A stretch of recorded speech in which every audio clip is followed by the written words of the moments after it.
It has been a hot minute, but what's good everyone? It's your boy the Casual Josh here with a brand new video. I know it's been a minute since my last upload. However, I will explain everything at the end, but without further ado, let's hop straight into the video, guys.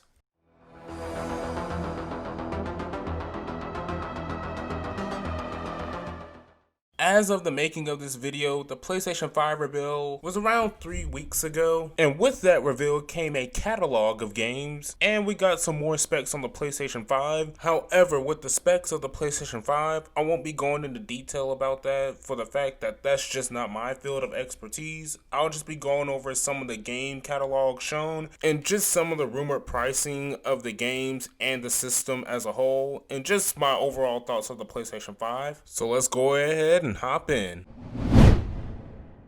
Starting off, we have Spider-Man Miles Morales, developed by Insomniac Games. If you don't know, Insomniac Games was responsible for Marvel Spider-Man PS4, which was very good and I highly recommend you get. However, with Spider-Man Miles Morales, Insomniac Games has released that it won't be a full-fledged game. It'll be something akin to Uncharted Lost Legacy, which was about 7 to 9 hours of gameplay. Also, Insomniac mentioned that the map of Spider-Man Miles Morales won't be as large as Spider-Man PS4. However, I'm okay with that, as long as they have Miles with his own unique playstyle and upgrade tree like they did Peter.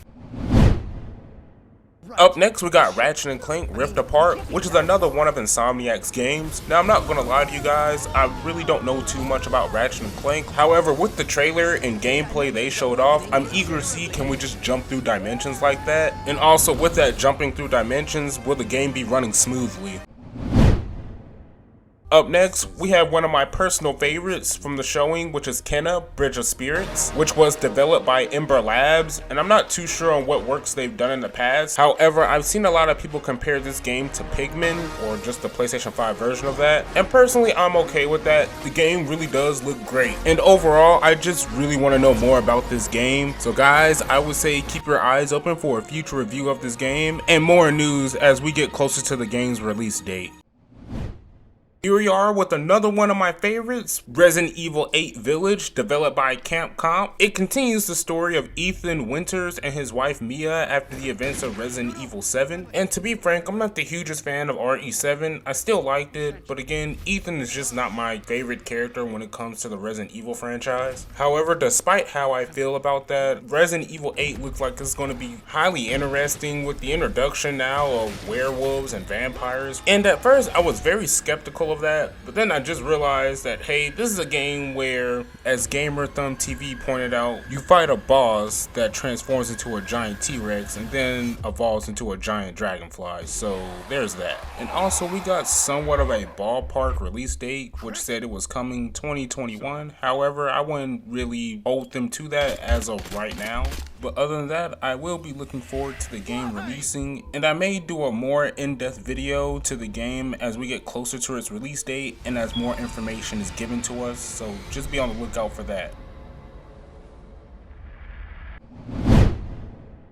Lastly, we have another one of my favorites, Horizon Forbidden West, which is the second installment to the Horizon Zero Dawn series by Guerrilla Games, who are also known for their work on the Killzone series. Now, there hasn't been any gameplay released, it was just a cinematic trailer, so just my overall thoughts on the new installment. I like the first one very much, just traversing the map with your horse companion, but truth be told, I really didn't even use the horse like that. I just traversed the map just by running. I don't know, I just felt like doing that. That's just the me thing. I'd rather just run everywhere instead of just use the horse. Also love the crafting mechanics to the game. It's just you got a bow and arrow and that's it. Now what I want from the new installment is pretty simple. I just want more variety in machines. Not saying that the original didn't have enough. It had 26 in all, but I would just like to see more variations. That's all. But I'll do an entirely separate video when it concerns Horizon, because there's a lot of things I want to talk about for this game, not just the new installment. And because I really just love Horizon Zero Dawn, Guerrilla Games did an excellent job with that first installment, and I hope to see them. them exceed my expectations for the second installment.